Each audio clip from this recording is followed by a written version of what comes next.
오늘 한 가지만 광고하겠습니다. 우리 이 국내 수양회를 섬겨주실 아산 소망교회 우리 최영기 목사님, 그리고 아이들 그곳 성도님들이 그 밭에서 기른 감자를 저희들에게 이렇게 보내왔는데, 그분들이 아마 교회 자립도 자립하기 위해서, 교회 자립을 위해서 그 농사도 지시면서 이렇게 생활을 하신 것 같습니다.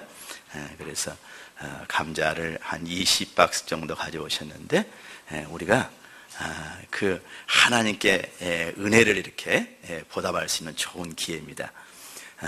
이제 수양회 때 오셔서 우리를 정말 영적으로 섬겨주실 건데, 우리가 감사하는 마음으로 정말 은혜로 알고, 혹시 구입할 수 있는 분들은 감자 한 박스들을 구입해서 하나님께 감사하는 시간을 가졌으면 좋겠습니다. 억지로는 절대 하지 마십시오.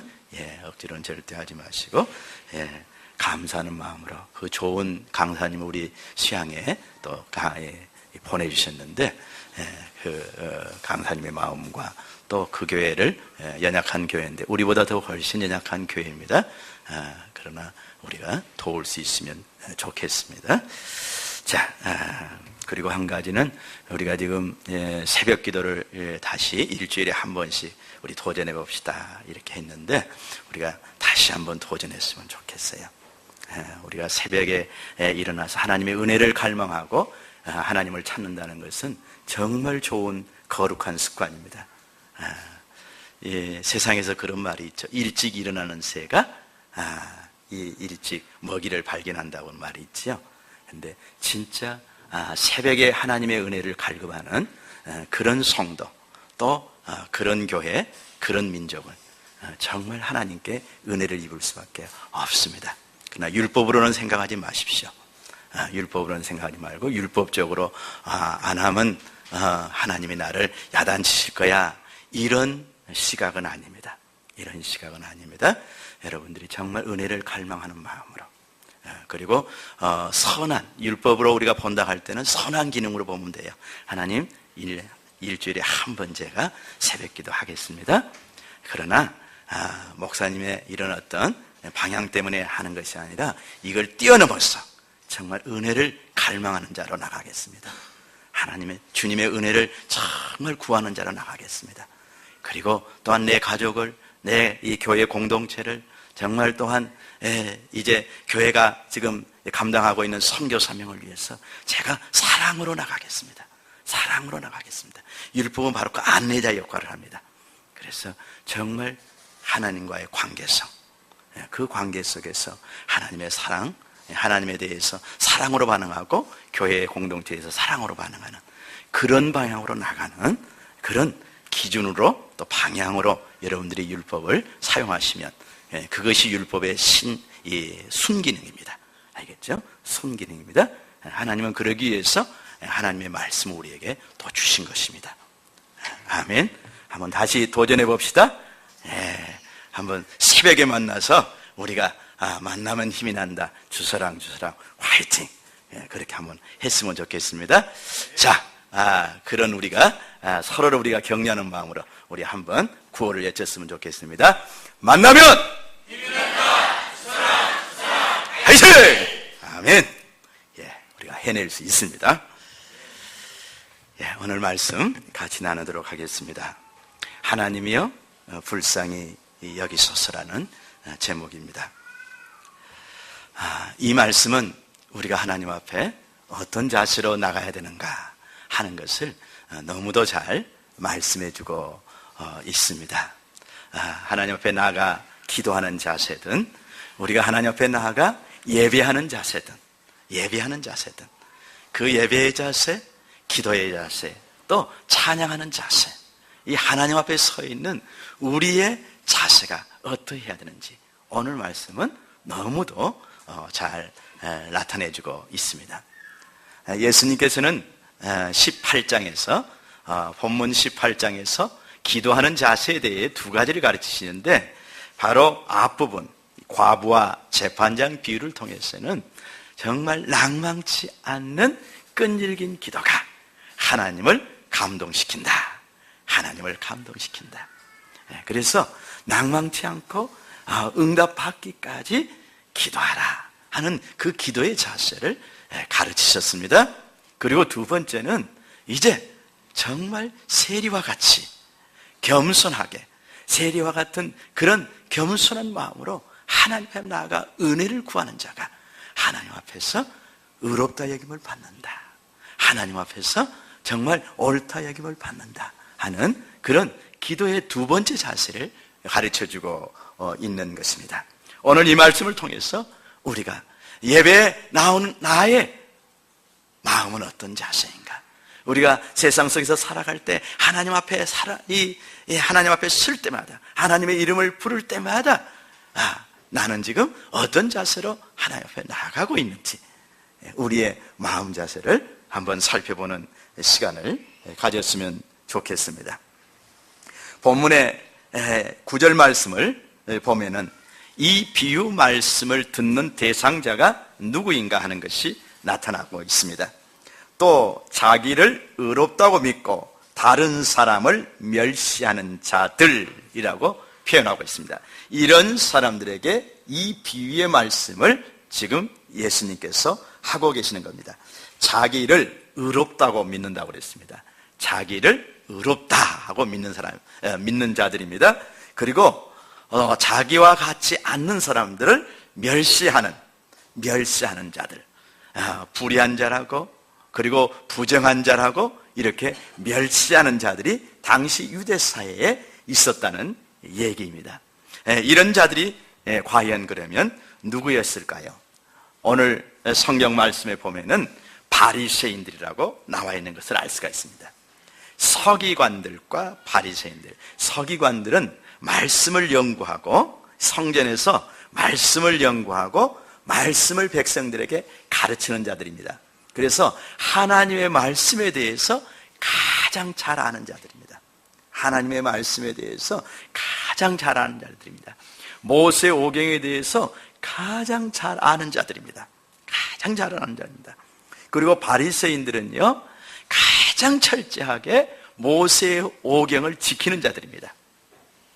모세의 오경, 십계명을 비롯한 모세의 오경에 나타난 율법을 지키기 위해서 이 바리새인들은 600여 가지의 그 율법을 지키기 위한 세부 조항을 다 만듭니다.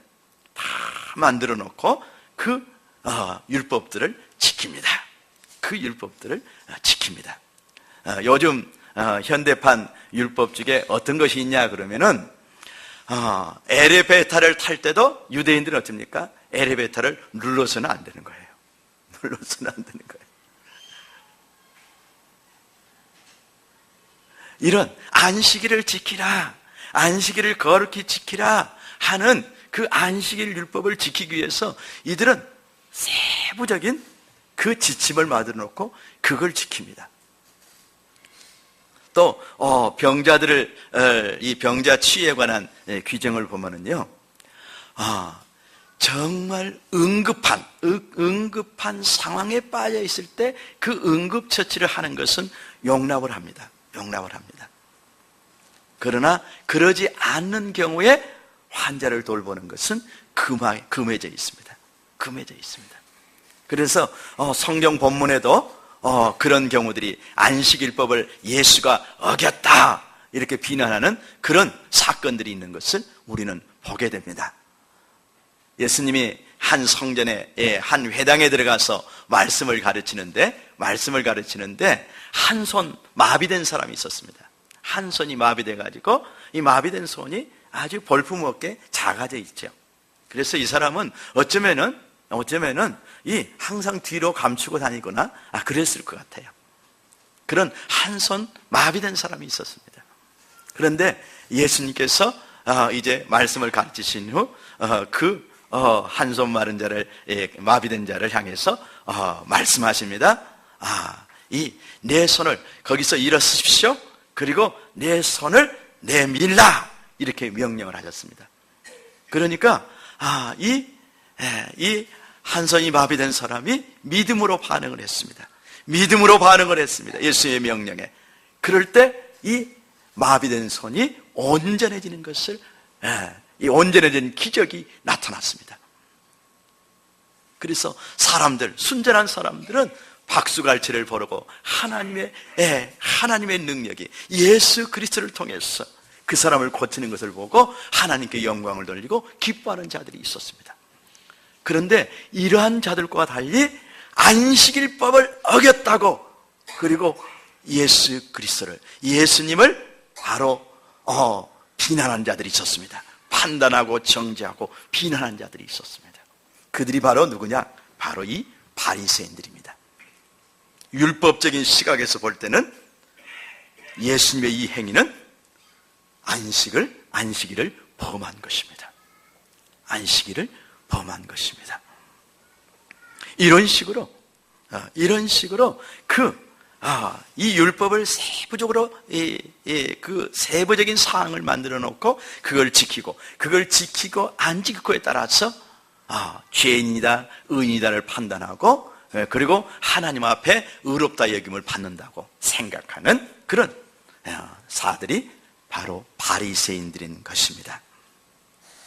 이런 서기관들과 바리새인들이 당시 유대 사회의 종교 지도자들이었습니다. 그리고 유대 사회는 종교 사회이기 때문에 이들이 바로 큰 권력가들이었습니다. 사회를 지배하는 권력가들이었습니다. 예수님은 바로 이런 세력가들에게, 세도가들에게 이렇게 말씀하시는 겁니다. 자기를 의롭다고 믿고, 율법을 잘 지키는 자기들이 의롭다고 믿는다고 그랬습니다. 우리는 의로운 자라고 확신 가운데, 신념 가운데 있는 것입니다.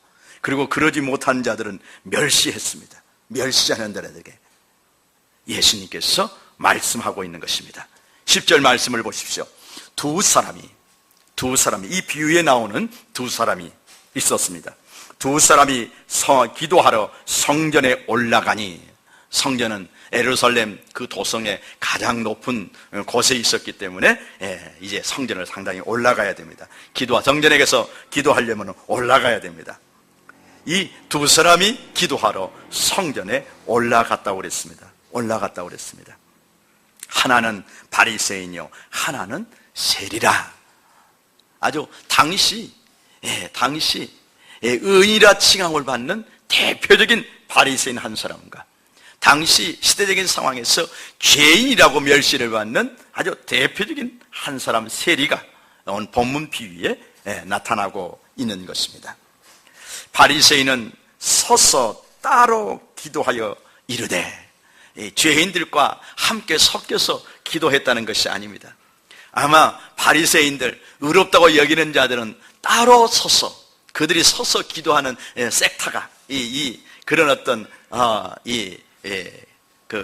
장소가 따로 있었을 것입니다.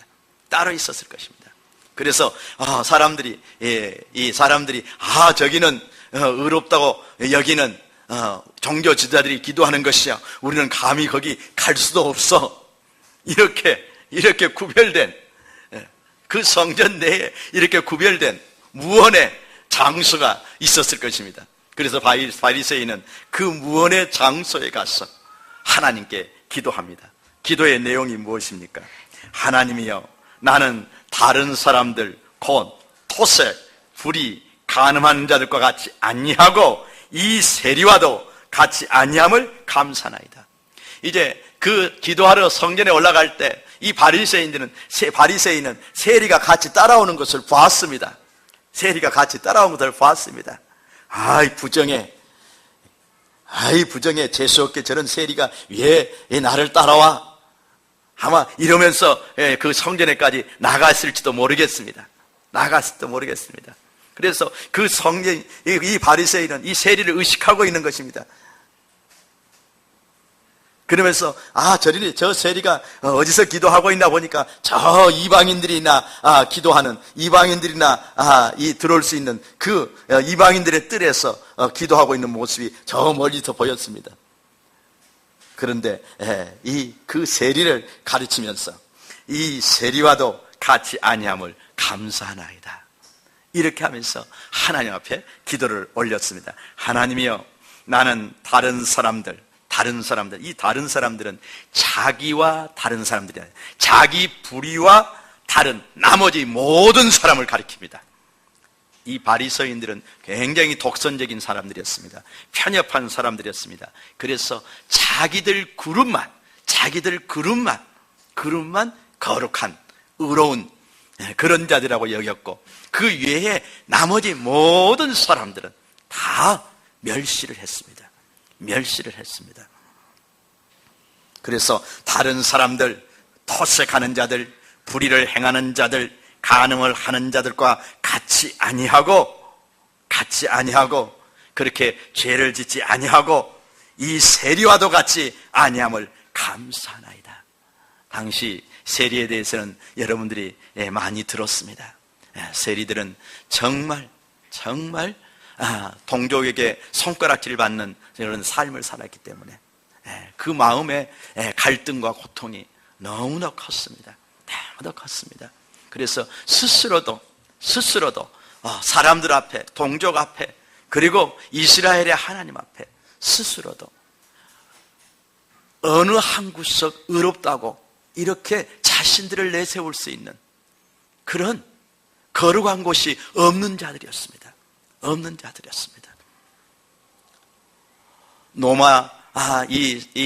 노마로부터 이제 세금 징수에 이런 어떤 그런 유임된 권한을 가지고 이제 세금을 거두어서 노마에 바치는데 대부분 세리들이 대부분 세리라고 하는 것은 세리 중에서도 다 그렇다는 것은 아닐 겁니다. 외적인 상황도 있었을 것입니다. 그러나 일반적으로는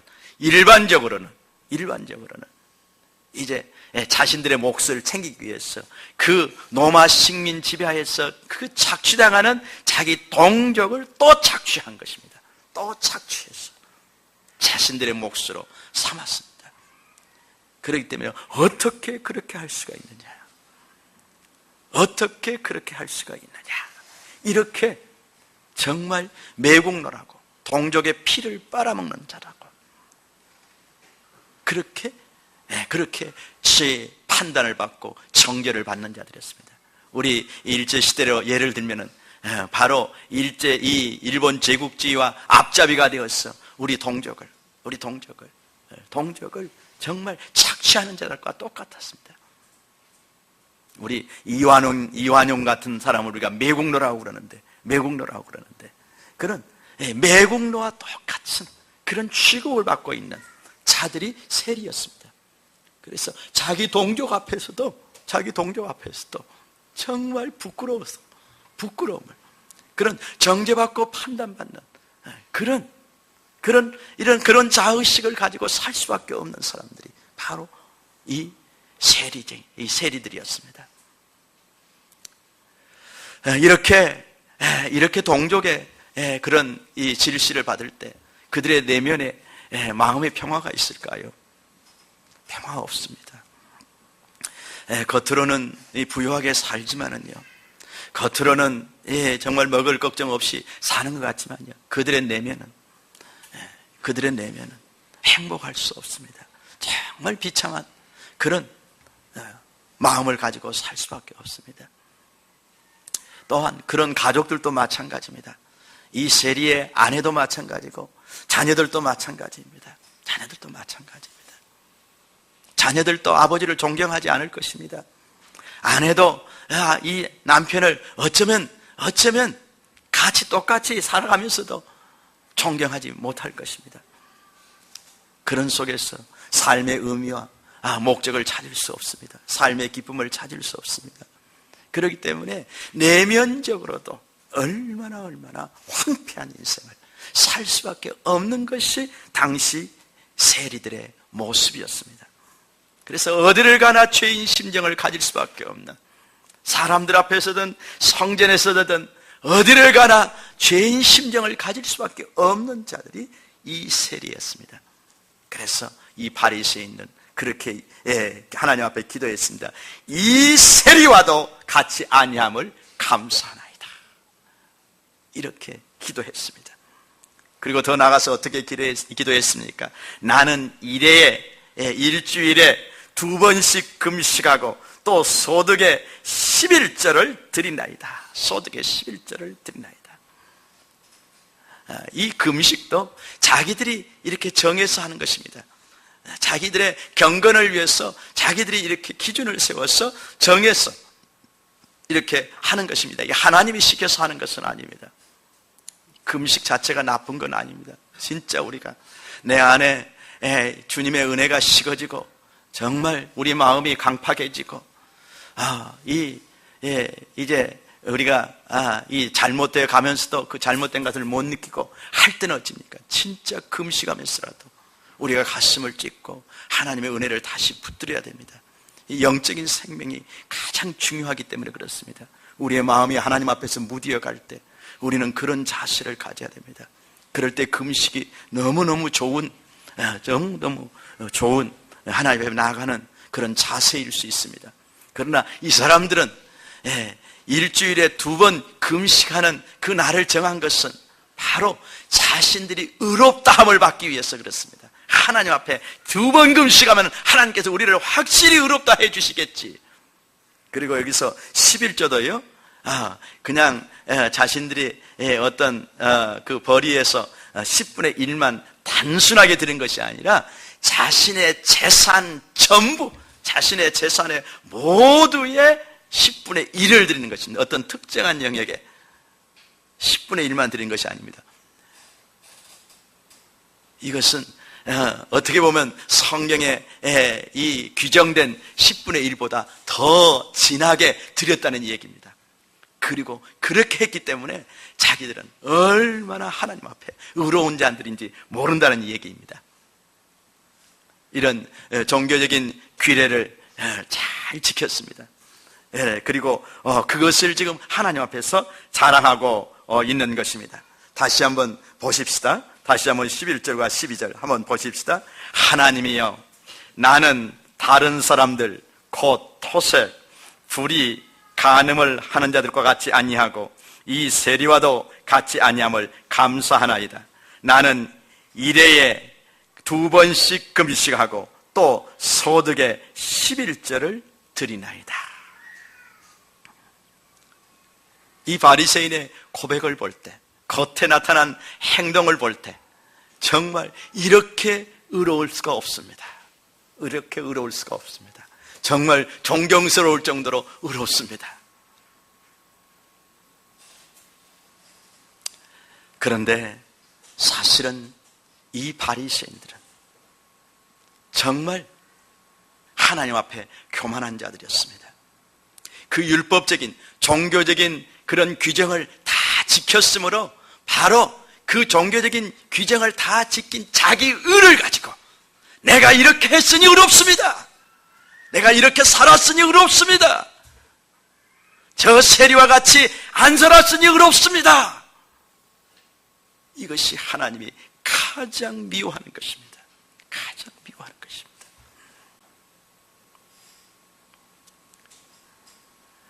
성경은 이 해 아래, 이 세상에 의인은 없나니 하나도 없다고 그랬습니다. 이 사람들은 율법을 자의로 해석해서 이 율법을 다 지킨다고 지금 하고 있는 것입니다. 사실 십계명만 봅시다. 십계명만 우리가 정확히 하나님의 그 십계명을 통해서 무엇을 말씀하시는가 하는 것을 우리가 살펴보면요 정말 그 십계명 앞에서도 나는 죄인이구나, 나는 이 하나님의 거룩한 명령을 지킬 수 없는 죄인이구나 하는 것을 깨닫게 되어 있습니다. 깨닫게 되어 있습니다.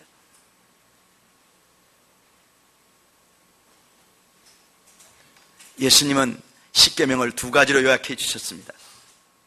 마음을 다하고 뜻을 다하고 힘을 다하고 정성을 다하고 목숨을 다해서 주 너의 하나님을 사랑하라. 목숨을 다해서 사랑하라. 하나님과의 관계입니다. 그분을 정말 사랑하는 것입니다. 그분을 신뢰하고 사랑하는 것입니다. 이것이 하나님이 원하시는 것입니다. 규정을 지키는 것이 하나님이 원하시는 것이 아닙니다. 관계입니다. 그리고 두 번째 계명은 무엇입니까? 내 이웃을 내 몸과 같이 사랑하라 그랬습니다. 내 몸과 같이 사랑하라. 사랑하는 여러분, 지금 아내가 감기 몸살이 나가지고 지금 정말 밥도 할 수가 없고 집안 살림도 할 수 없고 끙끙 앓고 있습니다. 끙끙 앓고 있습니다. 그런데 남편이 이렇게 대합니다. 당신 아무리 아파도 밥은 좀 해줘야 되지 않아?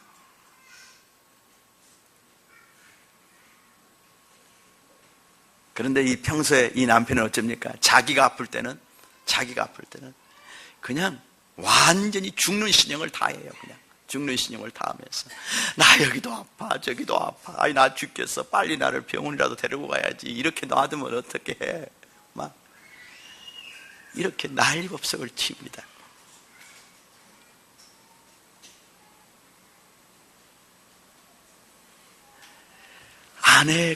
아내를 내 몸과 같이 사랑하는 그것이 우리에게는 얼마나 힘든 일인지 모릅니다. 내 몸과 같이 사랑하는 것이 얼마나 힘든지. 이건 마찬가지입니다. 남편을 내 몸과 같이 사랑한다는 것이 우리가 어떻게 보면 우리는 이거 불가능한 일입니다. 은혜 입지 아니하면 불가능한 일입니다. 은혜 입지 아니하면 불가능한 일입니다.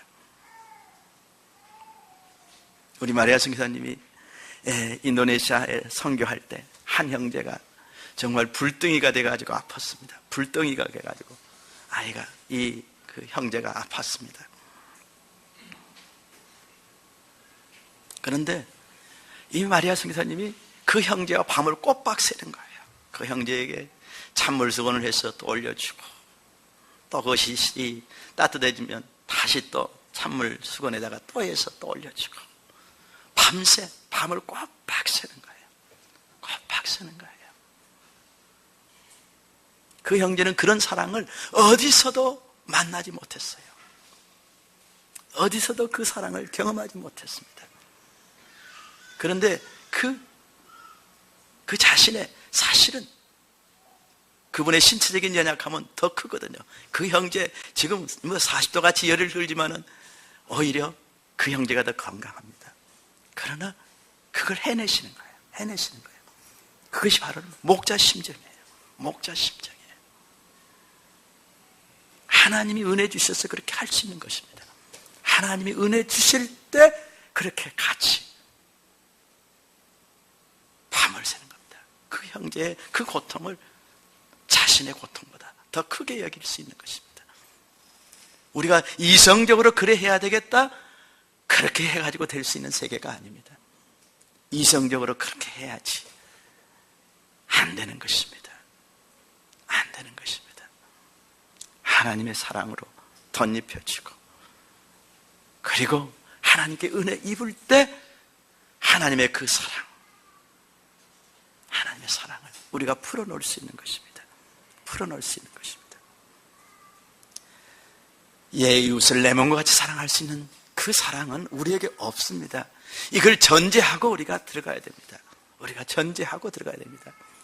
여러분 자식들도, 여러분 자식도 부모의 그 어미의 이 사랑이라는 것이 얼마나 깊은 사랑입니까? 우리 인간 세상에서 맛볼 수 있는 가장 깊은 사랑 아닙니까? 그러나 그 사랑도 지금은 많이 식어져 가고 있어요. 많이 식어져 가고 있어요. 이제는 자식 새끼들을 위해서 헌신해봤자 정말 노년에 의지할 수 있는 곳이 한 군데도 없더라. 오히려 상처투성이더라. 이제 이런 이성적이고 계산적인 마음들이 이제 부모들의 마음속에 들어가니까 이제는 그냥 병원 가보자, 그냥 그렇고 말아요. 이것이 우리 현대에 지금 사랑이 식어져가는 우리 시대의 모습입니다. 모습입니다.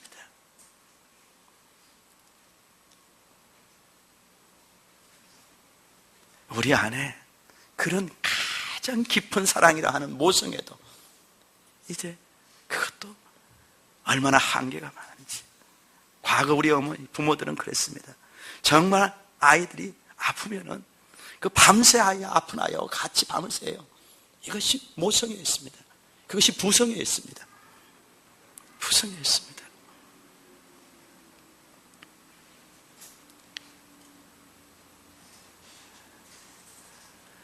지금 우리에게는 그런 사랑이 없습니다.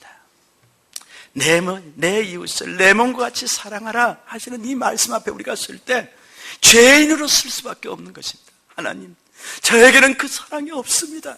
이 사랑 앞에, 이 말씀 앞에 저는 죄인입니다 하고 쓸 수밖에 없는 것이 우리의 모습입니다. 하나님, 그러니 은혜 주십시오.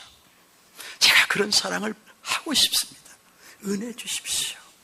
아버지의 사랑밖에는 그런 사랑이 없습니다. 우리 성도들끼리도 하나님 예수님께서 새 계명으로 서로 사랑하는 계명을 주셨습니다. 서로 사랑하는 계명을 주셨습니다. 서로 사랑하는 계명을 주셨습니다.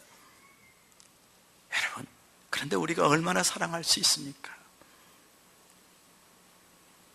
우리가 서로 얼마나 사랑할 수 있습니까? 그래도 우리 교회는 정말 많은 교회 중에 사랑이 많은 교회 중에 하나예요. 우리 교회는 하나님을 향해서도 그 순전하게 사랑하려고 노력하고, 서로를 향해서도 순전하게 그래 사랑하려고 노력하고, 그런 방향으로 우리가 가고 있습니다. 그러나 서로 사랑하라는 이 말씀 앞에 정말 내 마음의 깊은 곳을 드러내면은, 주님, 저는 이 말씀 앞에 죄인입니다. 죄인입니다. 이렇게 고백할 수밖에 없는 것이 우리 모두의 현주소입니다. 현주소입니다. 그런데 감히 이 율법주의자들, 이 바리새인들은 자기들이 그런대로 아주 비상한 노력을 하면은 그런대로 지킬 수 있는 그 율법적인 세부 항목들을 만들어 놓고 그걸 좀 지켰다는 것으로, 그걸 좀 지켜냈다는 것으로 감히 하나님 앞에서 의롭다고 믿는 거예요. 스스로 자기 확신에 차 있는 것입니다. 자기 확신에 차 있는 것입니다. 이들이 십계명 앞에 무릎을 꿇고 진짜 십계명을 통해서 하나님이 말씀하신 것이 무엇인가, 그 율법의 정신을 정말 이들이 이해했다 그러면 그들은 첫 번째 계명에 대해서도 죄인입니다. 두 번째 계명에서도 죄인입니다. 세 번째 계명에 대해서도 죄인입니다. 네 번째 계명에 대해서도 죄인입니다. 하나님과 관련된 그 십계명 중에 네 가지 계명도 그 계명 앞에 쓸 때 정말 죄인입니다라고 고백할 수밖에 없는 것입니다. 그리고 내 부모를 정말 공경하는 말씀 앞에서도 정말 죄인입니다. 죄인입니다. 그렇게 고백할 수 없습니다. 내 이웃에게 악을 행치 말라는 이 말씀 앞에서도 죄인일 수밖에 없습니다. 한 신뢰를 보십시다. 예수님께서 한 신뢰를, 신약에서 예수님께서 그 율법적인 해석을 어떻게 하신지 한 사례를 보십시다. 간음하지 말라 할 때 이 유대인들은 행위의 극한에서 생각했습니다. 행위의 극한에서 간음하지 않았으면 간음죄를 저지르지 않은 것입니다. 그러나 주님께서 뭐라고 말씀하셨습니까? 예수님께서 뭐라고 말씀하십니까? 간음죄에 대한 규정을 마태복음 5장 28절 말씀 우리 한번 찾아서 읽어보도록 하겠습니다.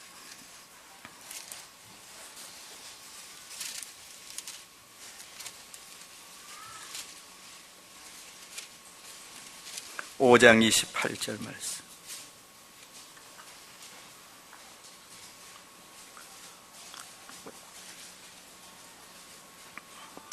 (27절과 28절) 말씀 한 목소리로 같이 읽겠습니다.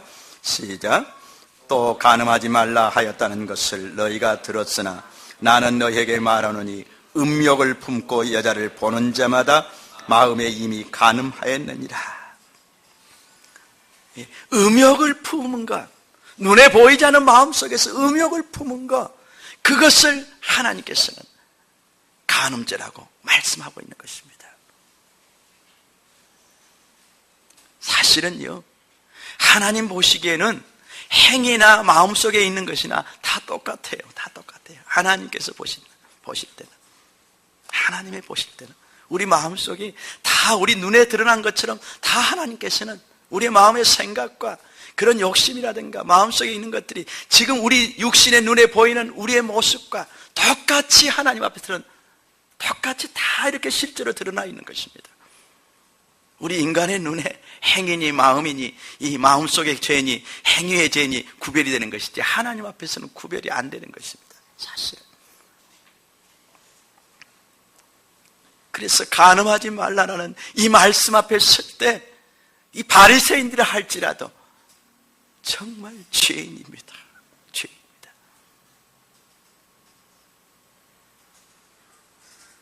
이 세상에 이 말씀 앞에 내가 의롭습니다 할 자가 어디가 있겠습니까?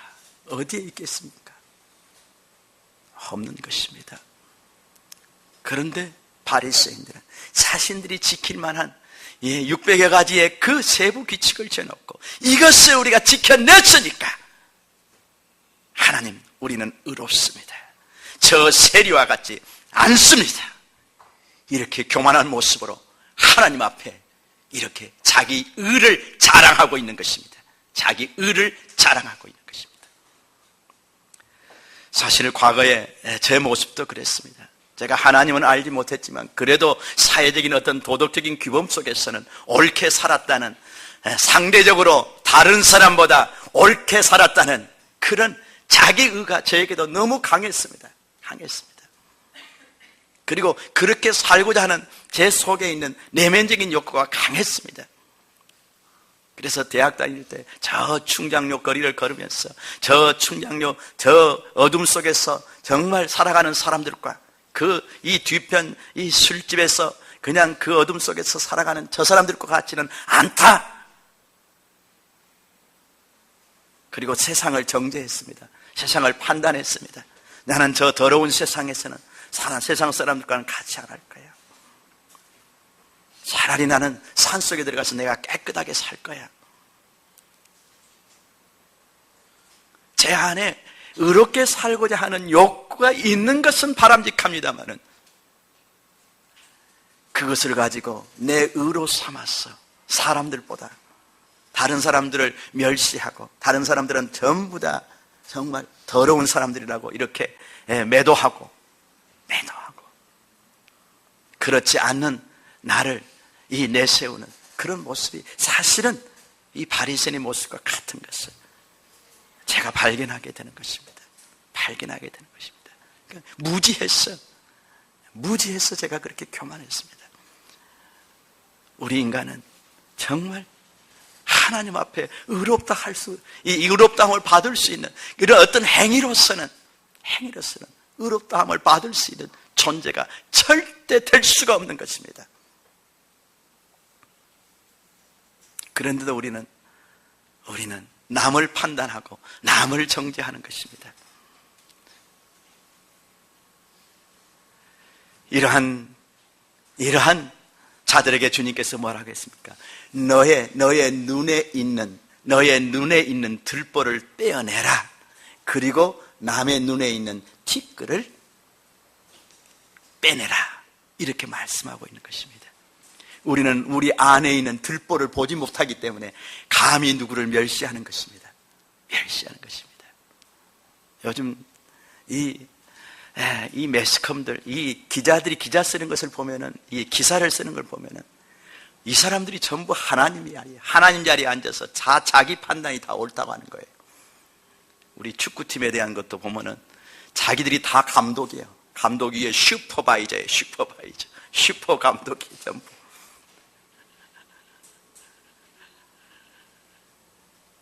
그리고 다 자기 나름대로 판단을 하는 거예요. 온 사회가 그렇게 돌아갑니다.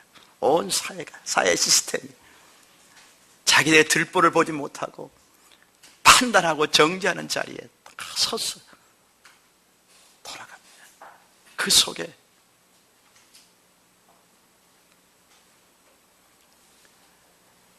사람들이 얄팍한 어떤 자기 의를 가지고 얼마나 높아져 있는지 우리가 이 시대를 볼 수 있는 것입니다.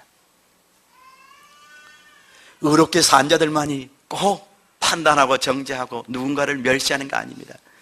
정말 심란하게 사는 자, 정말 심란하게 사는 자, 자기 앞가림도 못하면서, 그리고 정말 인터넷에 들어가서는 온갖 그 비난을 쏟아붓는 그런 자들도 참 많습니다.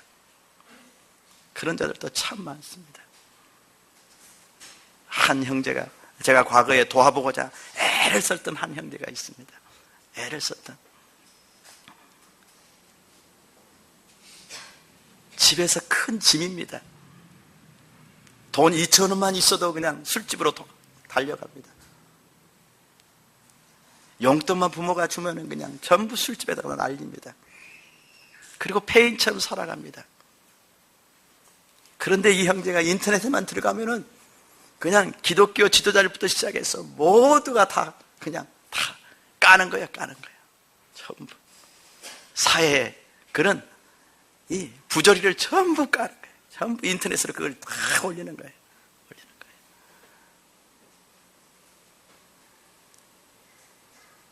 그 속에 그 자기를 비난하는 마음이 그 세상을 향해서 투사되는 그런 모습을 제가 보는 거예요. 심리적으로 볼 때. 자기를 향한 그, 자기가 자기 자신을 비난하는 것들을, 세상을 비난하는 것으로, 그렇게.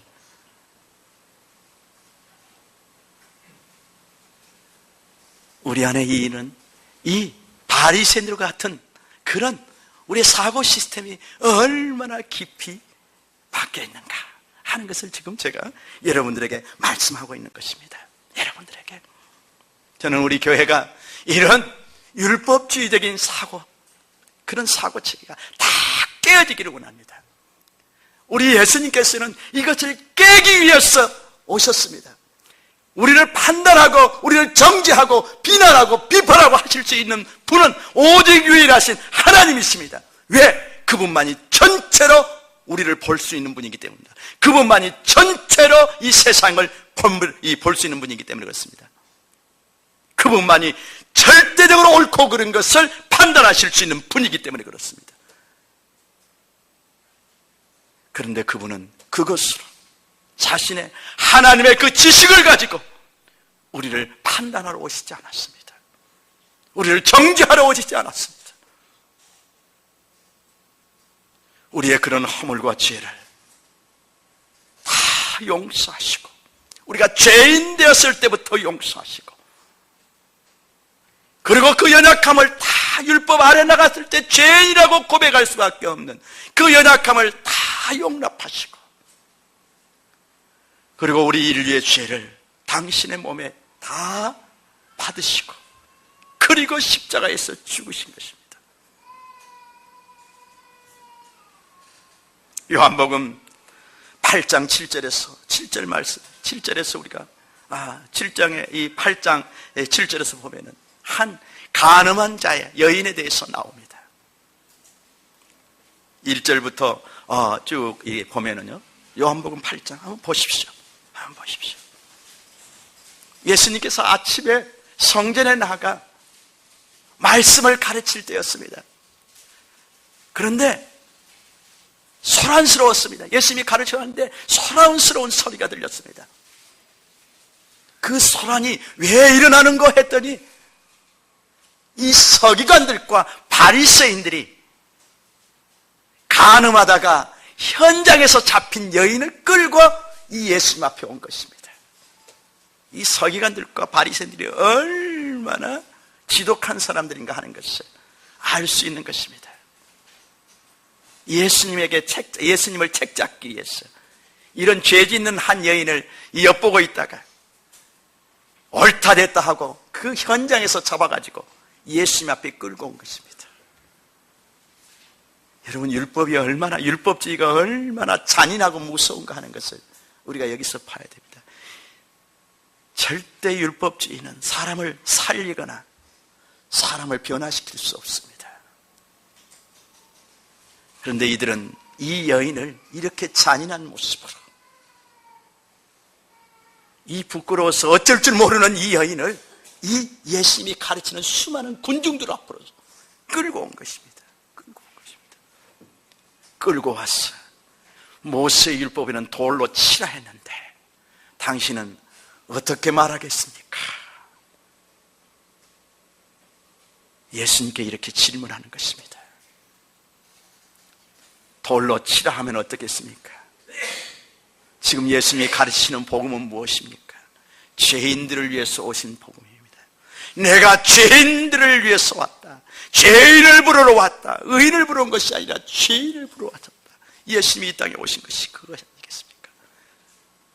이 가르침에 반할 것입니다. 그러나 모세 오경대로 돌로 쳐서는 안 된다 하면 어떻겠습니까? 모세 오경을 범하는 자로 그는 또 정죄를 받을 것입니다. 정죄를 받을 것입니다.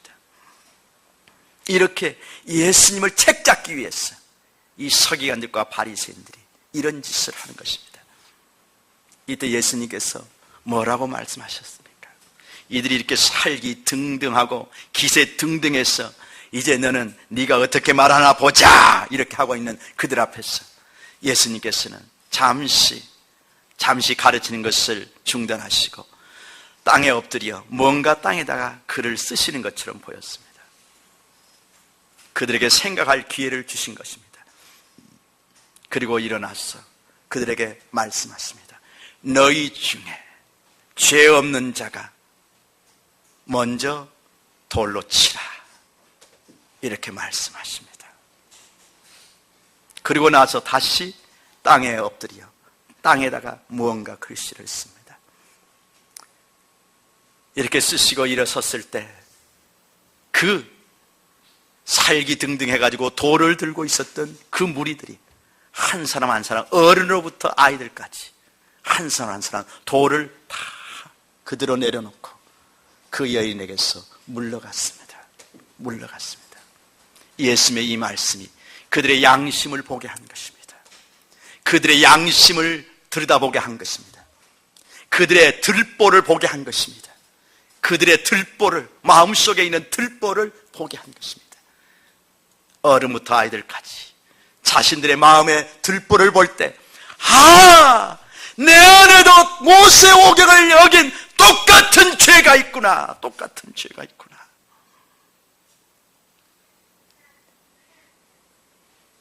이 여인과 같이 돌로 침을 받아야 할 그런 죄가 내 속에 똑같이 있구나. 똑같이 있구나. 이것을 본 것입니다. 돌을 들고 있었던 그 기세 등등했던 그 팔에서 힘이 빠졌습니다. 그래서 그들은 돌을 다 내려놓고 그 여인에게서 물러갔습니다. 예수님과 그 여인만 남았습니다. 예수님께서 그 여인에게 뭐라고 말씀하셨습니까? 여인아, 너를 정죄하던 자들이 어디 있느냐? 없나이다. 예수님께서 그 여인의 눈을 지그시 바라보며 말씀하셨습니다. 예수님의 그 눈에는 한없는 사랑이, 그 여인을 불쌍히 여기는 한없는 긍휼이 담겨 있었습니다. 여인아, 나도 너를 정죄하지 않으라. 나도 너를 정죄하지 아니하노니 다시는 가서 죄를 범치 말거라. 이렇게 말씀하셨습니다. 이 여인은 자신의 그 허물, 정말 그 부끄러운 죄를 정죄하지 아니하시는 하나님의 사랑을 거기서 만났습니다. 우리가 죄를 이길 수 있는 힘이 어디서 올까요? 율법에서 올 수 있을까요? 우리는 로마서 7장에서 본 것처럼 율법적으로 생각해서 그 율법 때문에 죄를 안 짓고자 몸부림을 치면은 죄에게 끌려가는 것입니다. 죄에게 끌려가는 적나라한 우리의 연약함을 보는 것입니다. 그래서 사도 바울과 같이 오라 이 비참한 자라, 오라 내가 이 비참한 자라 오라, 이렇게 고백할 수 없습니다. 율법을 지키고자 하는 그런 노력에서 우리가 죄를 피할 수는 없습니다. 그런데 우리가 어떻게 죄를 이길 수 있습니까? 죄를 이길 수 있는 힘은 예수님의 이 사랑을 만날 때 우리가 죄를 이길 수 있는 것입니다. 이 사랑을 만날 때 죄를 이길 수 있는 것입니다. 사랑하는 여러분, 우리 죄 때문에 그 갈보리 산 위에 세워진 십자가, 그리고 그 십자가에 못 박혀 피투성이 된 예수 그리스도, 그분을 만나는 것이, 그분 앞에 매일매일 나가서 그 십자가의 은혜를 새롭게, 십자가의 은혜로 내 마음을 새롭게 하는 것이 왜 그렇게 중요한지 아시겠습니까? 그 보혈의 은혜가 아니고는 우리가 죄를 이길 힘이 없기 때문에 그런 것이에요. 죄를 이길 수 있는 힘은 바로 오직 유일하게 정죄할 수 있는 그분이 우리를 정죄하지 아니하시고 우리의 죄 때문에 십자가에 못 박히신 그 사랑 때문에 우리가 죄를 이길 수 있는 것입니다.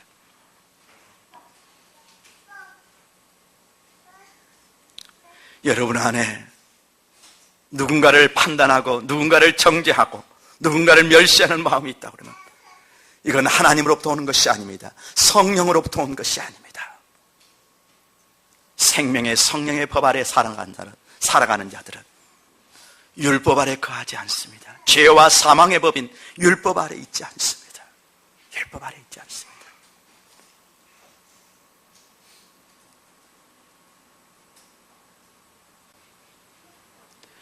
그러므로 단호하게 거절해야 됩니다. 우리는 본문에 나와 있는 세리와 똑같습니다. 세리와 똑같습니다. 세리가 하나님 앞에 나와서 어떻게 기도했습니까? 멀리 서서 그 하나님의 지성소가 있는 그곳으로 가까이 갈 수도 없었습니다. 그는 이 바리새인과 같이 가까이 갈 수도 없었습니다. 죄인이라고 생각했기 때문에. 그래서 이방인들이 들어갈 수 있는 그 이방인들의 뜰에서 성전 안으로 들어가는 것도 아니고 이방인들의 뜰에 서서 감히 눈을 들어 하늘을 쳐다보지도 못하고 하늘에 하나님이 계시기 때문에 그 거룩한 하나님이 계시기 때문에 거룩한 하나님을 쳐다보지도 못하고 가슴을 치면서 이르되 하나님이여 불쌍히 여겨주십시오. 하나님이여 불쌍히 여겨주십시오. 하나님이 나를 불쌍히 여겨주시지 아니하면 저는 어디서도 이 비참한 죄에서 벗어날 수 없습니다. 용서받을 수가 없습니다. 하나님 저를 불쌍히 여겨주십시오. 나는 죄인으로소이다. 저는 하나님 죄인입니다. 저를 불쌍히 여겨주십시오. 하나님 앞에 나와 예배 드릴 때든지 기도할 때든지 항상 하나님 앞에서 우리가 고백해야 하는 것이 바로 이 고백입니다. 하나님의 말씀을 대할 때마다 말씀대로 살지 못한 그 허물이 너무나 커서 하나님, 오늘도 제가, 이번 주도 하나님, 제가 하나님의 말씀 앞에서 정말 옳게 살지 못했습니다. 죄인입니다. 그 날마다 나를 용서하신 그분의 사랑과 은혜 속에 있지 아니하면 우리는 살 수가 없는 존재입니다. 하나님의 거룩함에 우리는 이룰 수가 없습니다. 우리 힘으로는 하나님의 말씀을 이루어드릴 수도 없습니다. 성경에서 말하는 죄는 우리가 통상적으로 세상에서 말하는 그런 도덕적인 그런 죄가 아닙니다. 관계에 관한, 하나님과의 관계에 관한 죄입니다. 정말 하나님은 우리가 첫째로 사랑해야 할 존재입니다. 둘째가 아닙니다. 첫째로 사랑해야 할 존재입니다. 그 하나님으로부터 나의 모든 것이 왔기 때문에 그렇습니다. 모든 것이 왔기 때문에 그렇습니다. 우리가 살고 있는 이 지구가 하나님이 창조하셨잖아요. 우리의 육신이 살 수 있는 이 햇빛과 공기와 이 대기권이 하나님이 주셨잖아요. 우리의 생명도, 우리의 육적인 생명도 하나님으로부터 왔잖아요. 이 생명을 유지할 수 있는 모든 시스템도 하나님으로부터 왔잖아요. 하나님으로부터 왔잖아요. 여러분의 영적인 생명만 하나님으로부터 온 것이 아니잖아요.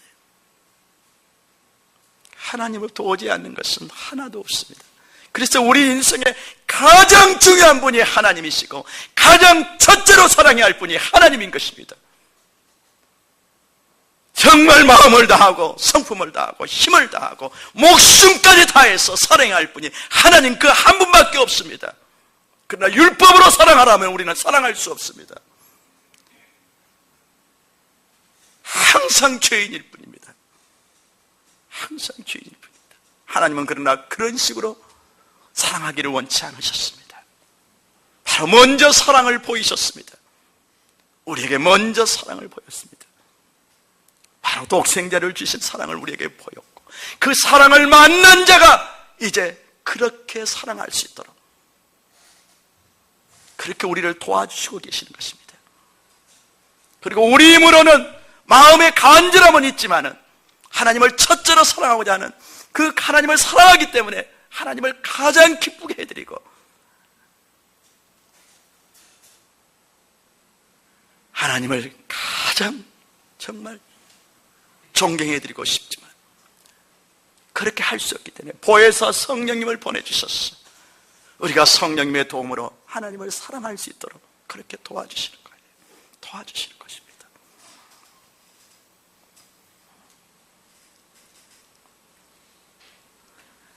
바로 율법이 할 수 없는 것을 하나님이 사랑으로 할 수 있도록 우리에게 사랑을 먼저 보여주셨습니다. 우리가 주님을 이제 사랑하는 것은 사랑하라 하기 때문에 사랑하라는 그 율법 때문이 아니라 우리가 그분의 사랑을 먼저 만났기 때문에 하나님 그분이 우리에게 가장 중요한 분이시고 가장 사랑하는 분이 되는 것입니다. 사랑하는 여러분, 이 하나님과 이 관계를 이렇게 깊은 사랑의 관계를 맺어나가는데 우리의 방해되는 것이 무엇입니까? 우리 마음속에 있는 방해가 무엇입니까? 그게 세상에서 들어오는 것들입니다. 세상에서 들어온 것들입니다. 세상 사람들과의 관계 속에서 들어왔던 것들이 하나님과의 관계 속에서도 그게 여전히 영향력을 발휘해서 하나님을 사랑하는데 순전하게 사랑하는데 방해가 되고 있습니다. 하나님은 독생자까지 주셔서 우리를 사랑하셨고 그분을 우리가 온전히 믿고 의뢰할 때 그분이 우리에게 주실 수 있는 것이 우리가 그분에게 줄 수 있는 것보다 비교할 수 없이 큰데도 불구하고 우리는 이해타산적인 머릿속에 계산기 두드리고 하나님을 사랑하는 거예요. 그리고 이 정도 사랑했으면 됐다. 나름대로 그렇게 자신을 위안하는 거예요. 이게 세상 시스템 속에서 들어오는 거예요. 율법적인 시스템으로 다시 빠져들어가는 겁니다.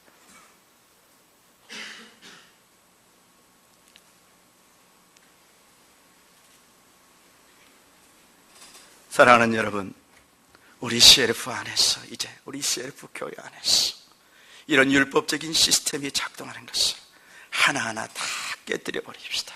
하나님과의 관계 속에서, 여러분들 상호 관계 속에서, 또 세상과 여러분과의 관계 속에서 하나님 자리에 서게 하는, 여러분들을 하나님 자리에 서서 판단하게 하고 정죄하게 하고 그리고 멸시하게 하는 그런 것들은 사단으로부터 오는 것입니다.